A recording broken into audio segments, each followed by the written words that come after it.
At this time, all participants are in a listen-only mode. A brief question-and-answer session will follow the formal presentation. If anyone should require operator assistance during the conference, please press star zero on your telephone keypad.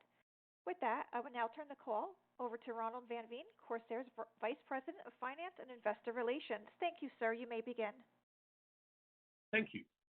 Good afternoon, everyone, and thank you for joining us for Corsair's financial results conference call for the fourth quarter and full year ended December 31st, 2022. On the call today, we have Corsair CEO Andy Paul and CFO Michael Potter. Andy will review highlights from the full year and fourth quarter 2022. Michael will then review the financials and our outlook. We will then have time for any questions. Before we begin, allow me to provide a disclaimer regarding forward-looking statements. This call, including the Q&A portion of the call, may include forward-looking statements related to the expected future results of our company and are therefore forward-looking statements. Our actual results may differ materially from our projections due to a number of risks and uncertainties. The risks and uncertainties that forward-looking statements are subject to are described in our earnings release and other SEC filings. Note that until our 10-K has been filed, these numbers are preliminary. Today's remarks will also include references to non-GAAP financial measures. Additional information, including reconciliation between non-GAAP financial information to the GAAP financial information, is provided in the press release we issued after the market closed today. With that, I'll now turn the call over to Andy. Thank you, Ronald, and welcome everyone to our Q4 and full year 2022 earnings call. We are pleased with our fourth quarter results following a challenging 2022 year impacted by the Russia-Ukrainian conflict, high freight costs, and a large channel inventory adjustment. Q4 2022 holiday sales were strong for most of the gaming and streaming categories that we participate in, and our overall retail sales out from the channel was substantially above pre-pandemic 2019 levels, putting us on a positive trajectory for the first half of 2023. There are a number of notable financial highlights from Q4 and 2022. First, the gaming PC component market resumed growth. We benefited from an uptick in demand in the gaming PC market, fueled by new GPU and CPU launches from NVIDIA, AMD, and Intel at the end of 2022, with more expected to roll out in Q1 2023. As we've noted before, gaming PCs built with these new platforms need faster memory, such as DDR5, larger power supplies with 1,000-watt capability or higher, and better cooling technology. These are all product categories that we are expert in and have attained a dominant market share. This is a big positive for our enthusiast customers who are now able to build faster, more powerful gaming PCs with more features at a lower cost than they could during the pandemic. There have also been several recent games launched or updated that take full use of the new technologies built into the new GPUs, making them more immersive and more exciting to play. This is another powerful growth catalyst for us and is helping to drive higher demand for gaming PCs as well as peripherals. Based on our improved results, we believe we continued to gain market share in components used to build gaming PCs. We continue to command a premium price because of our steady stream of innovative products and our proven expertise in developing the components gaming customers need for superior performance and quality. Secondly, the peripheral market held up well despite challenging macroeconomic headwinds. The gaming peripheral market for headsets, keyboards, and mice showed good recovery in Q4, and in the US was within 6% of Q4 21. Compared to pre-pandemic levels in Q4 19, the US market was up by 58% according to NPD. In Europe, the market was down 10% from last year, but was still 26% higher than Q4 19 according to GfK. All this indicates that the peripheral market, while getting a boost from more people at home buying gaming peripherals during 2020 and 2021, is now showing that there has been fundamental growth and expansion compared to the pre-pandemic period. and thus we are cautiously optimistic that despite macroeconomic headwinds, the market will continue to grow over the next few years and will likely be boosted by the incremental gamers that were first-time buyers during shelter at home. We observed some deep discounting in the gaming peripherals market in Q4, since the channel had large amounts of excess inventory from many suppliers. However, at Corsair, we were able to avoid much of this heavy discounting and rebates, since by the holiday period we had already largely cleared our excess inventory. We had record sales with our SCUF controllers, boosted by the launch of Call of Duty Modern Warfare 2, and we sold out our new Elgato Stream Deck Plus within days of launch. Overall, in our peripheral segment, we were down 33% in revenue from Q4 last year. However, approximately one-third of this drop came from channel inventory adjustments. While our channel inventory situation is close to being at target now, we see many signs that there is still excess inventory in the channel from other suppliers, and we think that this will take 1 or 2 quarters to be resolved. At that point, we think we will start to gain market share again because of less discounting and also from some exciting new products that we have in the pipeline. In addition, we see a very nice list of exciting new games that will be released in 2023, which we believe will drive growth into the gaming peripherals market. We're also excited to see our Stream Deck products continue to get used in many new applications, as well as pure content creation. Thirdly, margins improved. We are very pleased that margins bounced back in Q4. As expected, freight rates have continued to decline, and the excess channel inventory has mostly been cleared. As we've been discussing in recent earnings calls, this was causing a headwind on both sales and margins, and we're happy to see the improvement. In addition, we've made great progress in bringing down our own inventory and exit the year at our overall inventory target level. We expect these factors, as well as new product introductions, to continue to move up margins in 2023. In terms of geographies, the US continued to be a strong market for us in Q4, and we expect Q1 to see continued growth in all categories. Europe continued to track lower than last year, but it is starting to show improvement. Let me now take a minute to update you on some of our more notable Q4 product developments. First, we're excited about the Q4 launch of our Stream Deck Plus. This is a new addition to our award-winning lineup of tactile control interfaces. As the name implies, we originally developed Stream Deck for streamers, but the market use cases have continued to expand from streamers to anyone more broadly looking for a great programmable macro device. We added new functionality, including 4 push dials and a dynamic touch strip. The key is making content creation workflow more efficient, which we excel at. The other nice feature is Stream Deck Plus integrates seamlessly with Elgato software, namely Camera Hub, Control Center, and our popular Wavelink virtual mixer. Second, we saw strong interest in our new Xenion Flex 45W QHD 240 OLED gaming monitor and expect to start shipping volume in Q1. This 45-inch monitor, designed in partnership with LG Display, uses flexible OLED technology and is designed so that the monitor can be adjusted by hand from flat to a curved display. We're also excited about our expanded webcam product line with the launch of Elgato's Facecam Pro, which is a high-end camera which can output 4K at 60 frames per second. Creators now can more easily produce ultra-high-definition video without the need for an elaborate camera setup. This groundbreaking technology, combined with Elgato's powerful Camera Hub software, makes Facecam Pro the new benchmark in the global webcam industry. Corsair remains one of the industry's most innovative gaming companies. We are excited about our product roadmap for the coming year and look forward to sharing more updates with you as these launches occur.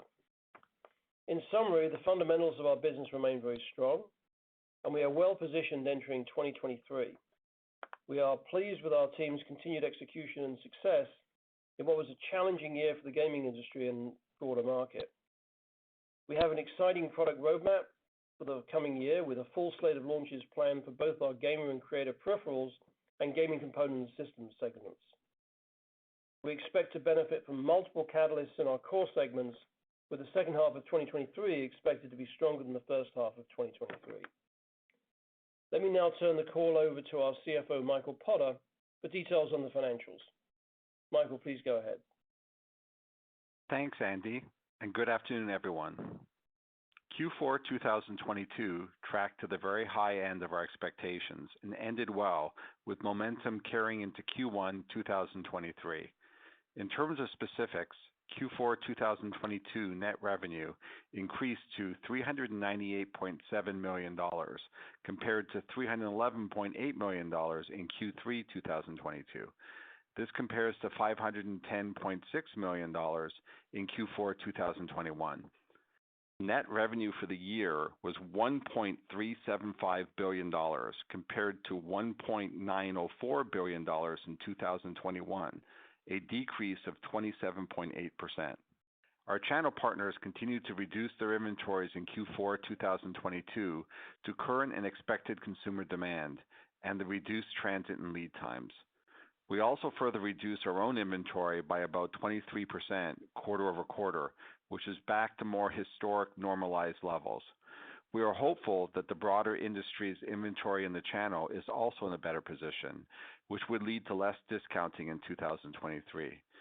European markets continue to be softer than Americas and contribute about 30% of our revenue, well below the historic average in the high 30 percentile, but up from the approximately 29% in Q3 2022. Turning now to our segments. The gamer and creator peripheral segment contributed $117.8 million of net revenue during the fourth quarter, up from $96.8 million in the prior quarter, and a decrease of 33.4% from $176.9 million in Q4 2021. The gamer and creator peripheral segment net revenue contributed 29.6% of total net revenue, a decrease of 500 basis points from 34.6% in Q4 2021. For the year, gamer and creator peripheral segment net revenue was $437.8 million, a decrease of 32.4% year-over-year. The gaming components and systems segment contributed $280.9 million of net revenue during the quarter, up from $214.9 million in the prior quarter, and a decrease of 15.8% from $333.7 million in Q4 2021. Memory products contributed $158.1 million in Q4 2022, compared to $176.8 million in Q4 2021. For the year, gaming components and systems segment net revenue was $937.3 million, a decrease of 25.4% year-over-year. Overall gross profit in the fourth quarter decreased by 19.7% to $97.9 million from $121.8 million in Q4 2021. The decrease compared to Q4 2021 was primarily driven by reduced revenues. Gross profit margin increased 60 basis points to 24.5% compared to 23.9% in Q4 2021.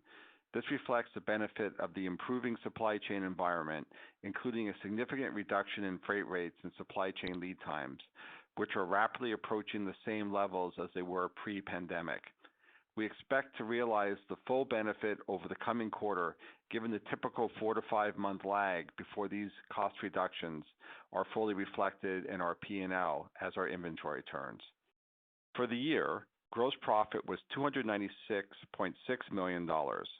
Note that this was impacted by the $19.5 million charge taken previously in the second quarter to account for inventory reserves in excess of our normal run rate to address overhang in the channel. The gamer and creator peripheral segment gross profit was $39.7 million, a decrease of 24.9% from $52.8 million in Q4 2021, primarily driven by a decrease in revenue. Gross profit margin was 33.7% compared to 29.9% in Q4 2021. For the year, gross profit was $125.1 million. The Gaming Components and Systems segment gross profit was $58.2 million, a decrease of 15.6% from $69 million in Q4 2021, primarily driven by the decrease in revenue. Gross profit margin was 20.7%, unchanged from Q4 2021. For the year, gross profit was $171.6 million. Our memory products margin in this segment was 18.1% for the fourth quarter, compared to 17.5% in Q4 2021. Fourth quarter SG&A expenses were $68.5 million, a 16% decrease compared to $81.5 million in Q4 2021, driven in part by reduced freight costs out to our customers on lower revenues and lower freight rates. We did have some headcount reductions earlier in the year, and we also continue to closely monitor all expenses while continuing to invest in our revenue-generating areas. Fourth quarter R&D expenses were $15.7 million, up slightly from $15.1 million in Q4 2021, as we continue to invest in our new products. GAAP operating income in the fourth quarter of 2022 was $13.6 million compared to $25.1 million in Q4 2021. For the year, we had $54.8 million operating loss. Adjusted operating income in the fourth quarter of 2022 was $29.6 million compared to $38.5 million in Q4 2021. For the year, this was income of $34.6 million. Fourth quarter net income attributable to common shareholders was $12.5 million.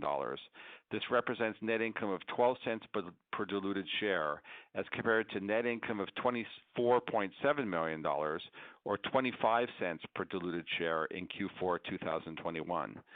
For the year, we had a net loss attributable to common shareholders of $60.9 million or a loss of 63 cents per diluted share.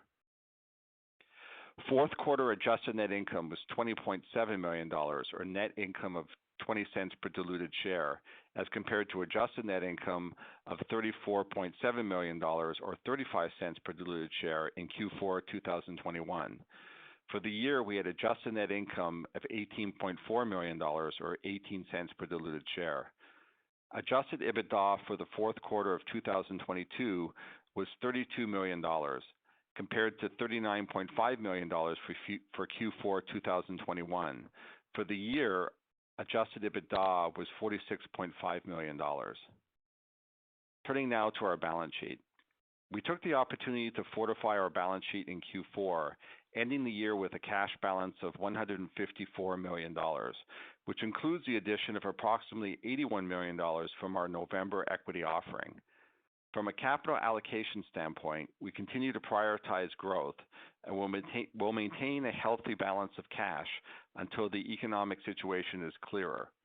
We did pay down about $5 million of debt in Q4 2022 and would consider small repayments in 2023 if the year is meeting our expectations. We ended Q4 with $240 million of debt at face value, and our $100 million working capital revolver remains undrawn and fully available. We spent $6.5 million on CapEx in Q4, with the elevated CapEx level related to new facilities now mostly behind us. Barring strategic investment opportunities, we will look to bring our cash balance further up over time and resume reducing debt on a more accelerated basis. Outlook. In terms of the full year 2023, we expect total revenue in the range of $1.35 billion to $1.55 billion. Adjusted operating income in the range of $75 million to $95 million, and adjusted EBITDA in the range of $90 million to $110 million.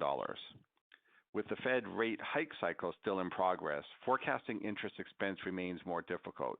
Assuming no further debt paydown, we expect interest expense of approximately $4 million per quarter before the impact of interest income. Assuming we maintain the same cash balance in 2023, we would expect to earn about $1.5 million of interest income per quarter.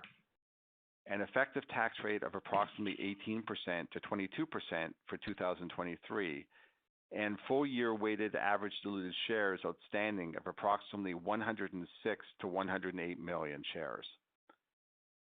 We expect to see revenue distributed more as it was in the past before the pandemic, with Q2 being the lowest quarter of revenue and the second half of 2023 being stronger than the first half. We were aggressive in reducing inventory starting in mid-2022, and the at-expectation second half of last year allowed us to get our own inventory levels to our top-level targets. We believe that we're starting 2023 at a healthier level of inventory, both in our own warehouses and in the hands of our channel partners. To summarize, we're seeing signs of improvement and expect a strong first half of 2023, led by the uptick in demand for self-built gaming PCs that Andy mentioned. We're also seeing the benefit of cost reduction actions we previously took, and we're closely monitoring all expenditures while continuing to support our product and revenue generation. Finally, we expect to see a few additional percentage points of margin improvement in 2023 over 2022, as we benefit from normalized freight costs and reduced need for us to discount now that we're back to our target inventory. With that, we're now happy to open the call for questions. Operator, will you please open up the call for Q&A? Thank you. We will now be conducting a question and answer session.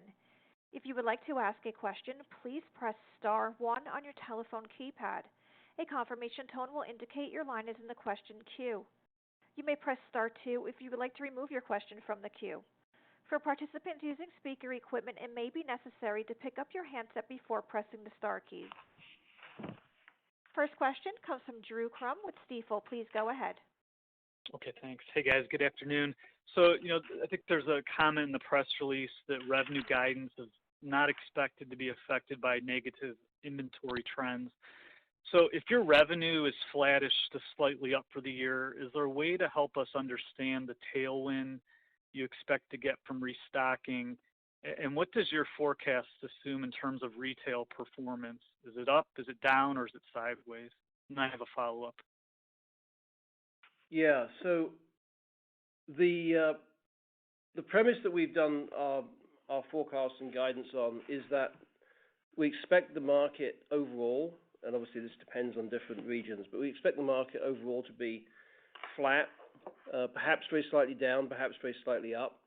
We definitely have a tailwind in there of something like $100 million, and that's assuming that that this year is neutral, which is a good assumption, because we definitely shipped out to consumers $100 million more than we shipped into the channel.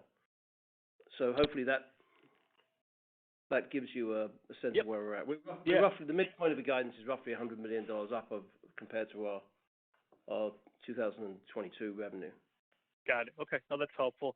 And then maybe for Michael, are the lower shipping costs, mentioned those running through the COGS line and SG&A, or is it one or the other?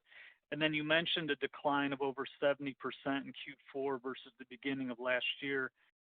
Is there a way in which you can put that in dollar terms, and what type of benefit does your guidance embed for 23?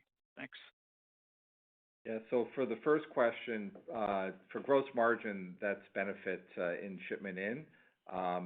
Shipment out, we recognize the quarter we do the shipment. There's no delay in it. So it's whenever you do the ship out, that's an OPEX. But bringing inventory in gets capitalized into inventory and comes out over the turns. Just roughly in terms of some numbers, the change.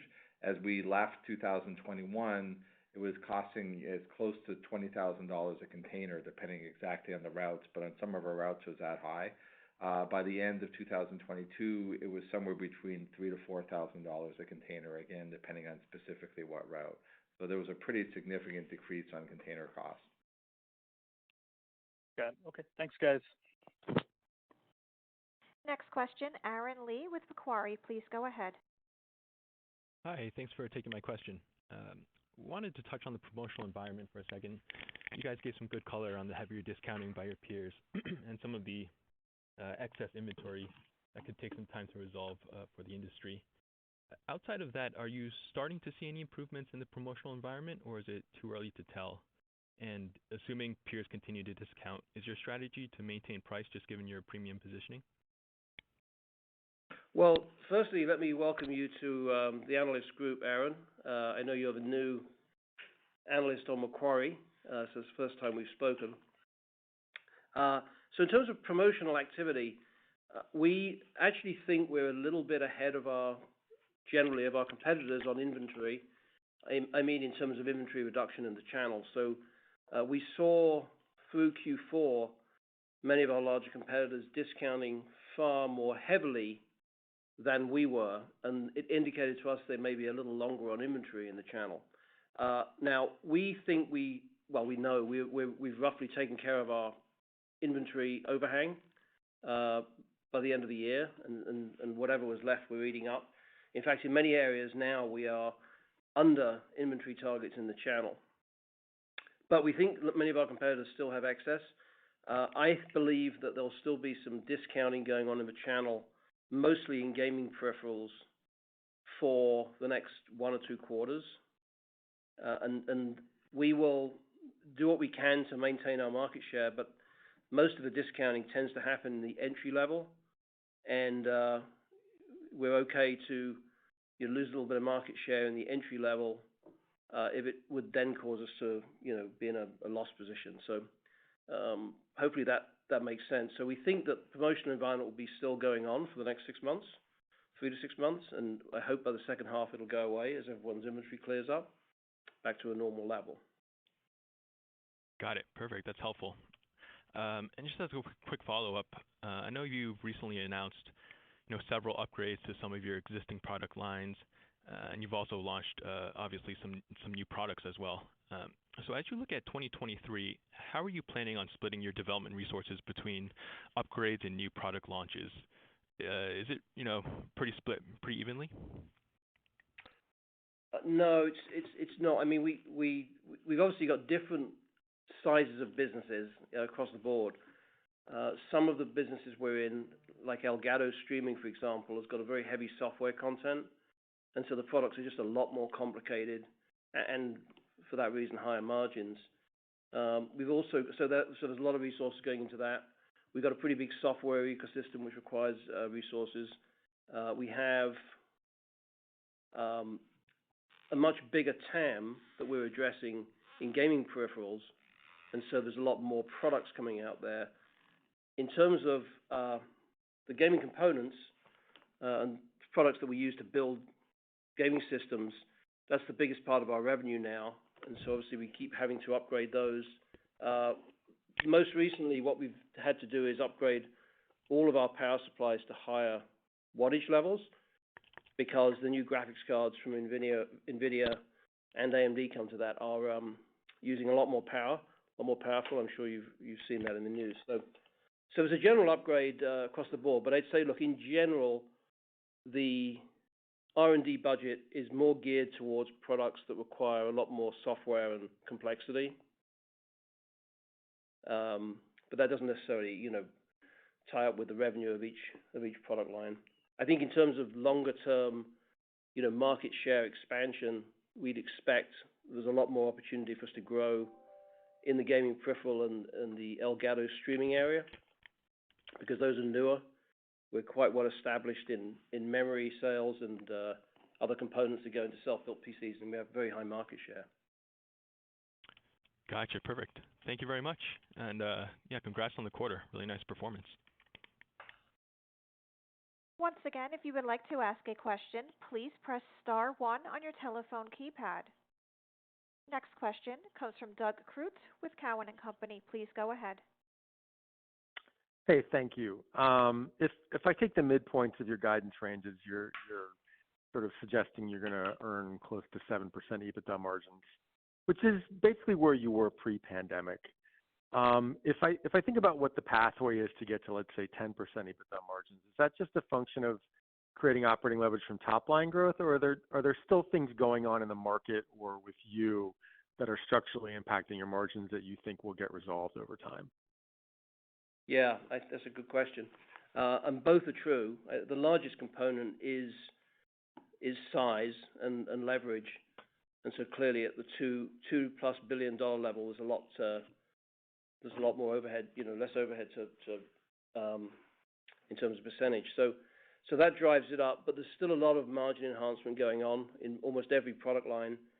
We still have some remnants of high freight costs sitting in inventory. As Michael said, they go into the balance sheet.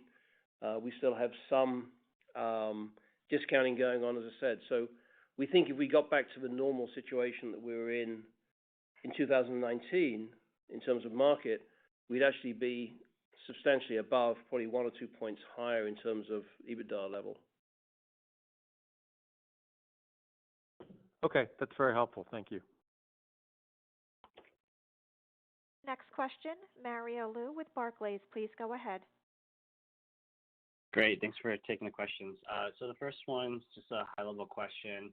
So now that the retail channel is normalizing, curious if there's any other areas of focus that you'll be returning to or new initiatives this year. I know in the past you mentioned kind of growing your D2C channels or growing your services segment, for example. Thanks. Yeah, good questions, Mario. Well, at the moment, the most important market that we're chasing after is, or trying to keep up with, is a self-built PC component market. That has really resurged with the new graphics cards coming out from NVIDIA. And in fact, it's only really the high-end cards that have come out so far. So we still have the 4070 card, which will probably end up being the most popular card that'll drive most volume for us. So the first priority for us is to keep up with that demand. It's very strong, stronger than I think most people would expect, given a sort of a recessionary period. You would think it would be difficult for people to spend $2,000 or $3,000 on building their own PCs, but that's what everyone's doing at a very good rate, substantially above pre-pandemic levels. So that is one area. We talked, earlier about the fact that we still have a large market to go after in gaming peripherals, so that'll continue to be a focus. Streaming and building out some of the streaming and content creator products, such as Stream Deck. We're trying to enhance that so it's more useful for people doing all sorts of work in business, whether it's using Teams or Zoom or Adobe. So we're going to do a lot of work there. And then, yes, we're actually doing very well in our direct-to-consumer business. We had a record 15% of total sales last quarter that was direct-to-consumer. So I think it's important for us to continue to build that out. Great, thanks. And just to follow up on the comment on seasonality, you mentioned that the second half is supposed to be stronger than the first half. Is there any guideposts that we could use? Like, for example, should we look back in 2019 where, the second half was, call it mid-50% of total? Thanks. It should be much more like pre-pandemic type of patterns, down from Q4 into Q1. Q2 is the lowest, and then it starts going back up. Second half is higher than the first half. Partially, it'll be from new product releases during the year as well. We believe that expand the addressable TAM for us, and that'll give us more opportunity for more revenue throughout the year, and that'll help our second half. Got it. Yeah, Thanks, I think, Michael. just to give some color there, Mario, the uncertainties that we face are several, right? We know right now we've got a very, very strong self-built PC market with more to come, and so we expect that's going to go on for some time. If it does, it'll be stronger in the second half, probably in the first half. We have China, which is sort of going through a exit of COVID, if you like. And if you remember, when everybody came out of COVID in the US and Europe, the initial reaction was to do lots of vacations and restaurants and that sort of thing. So people were spending money in other places. So that's yet to come. And so there's a lot of things like that. Europe, how soon will the Ukraine-Russia situation resolve itself? how will inflation work over there. So while we've got a very clear sight and feel great about the U.S., I think there's more uncertainties in Europe and Asia that could affect how the seasonality works. Got it. Thanks, Andy. Once again, if you would like to ask a question, please press star 1 on your telephone keypad. Next question comes from Colin Sebastian with Baird. Please go ahead. Hey, good afternoon, Andy and Michael. It's Reese on for Colin. I kind of had a two-part question on Europe. The first part being, could you just kind of frame up where you are in that 26% growth stat versus 2019 relative to the market? And then, what's kind of embedded in the guidance this year for Europe? Is it continued weakness or is it something else? And then I think, Andy, in your prepared remarks, if I heard you correctly, you mentioned something around mobile. If you could just touch on that, that'd be great. Thanks. Yeah. So just for normal percentages, in the past for Europe, we're usually in the high 30%, close to the Americas. That went down into the mid-20s at the start of the conflict between Russia and Ukraine. Got back up to about 30% by the end of last year. Assuming that there's no further deterioration from energy costs or the conflict there, we do expect to have some gradual improvement in Europe through the year, but not returning back up to the old levels by the end of next year. But certainly some strength there. Yeah, the added color there is that there was more of an inventory adjustment needed in Europe than in the US. So what that means is that, remember the first question about how do we think about revenue, sales out from the channel versus sales in? There was a bigger differential in Europe than there was in the US, which therefore affected our revenue mix. In terms of mobile, I'm not sure what the question was. You mean, what's our feeling about mobile gaming?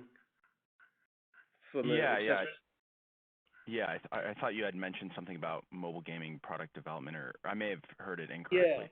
Yeah, no, that's right. We've said previously that there's a couple of areas that we're looking at carefully in the gaming or the interactive entertainment space. One of them is AR and VR. Still a little bit early for us to jump into that, and the other one is mobile gaming, which we're watching closely. It's still a fairly small market in terms of the accessories, and by accessories I mean something that clips onto the phone and allows you to use buttons for a better gaming experience. So we're looking at that very carefully. Clearly, we have console controllers in our SCUF division, so we know about how that market works. But the vast majority of people playing games on phones are just using the phone screen for inputs. But as that's developed and if some opportunities arise, we'll certainly jump into that. Excellent. Thank you. Thank you. I will now turn the call back to the company's CEO for closing comments. Well, look, thank you everybody for joining the call today and for the continued support.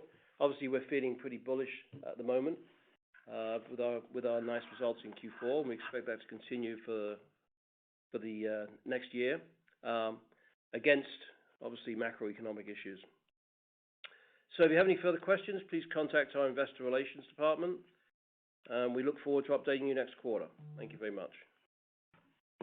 This concludes today's teleconference. You may disconnect your lines at this time, and thank you for your participation.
you.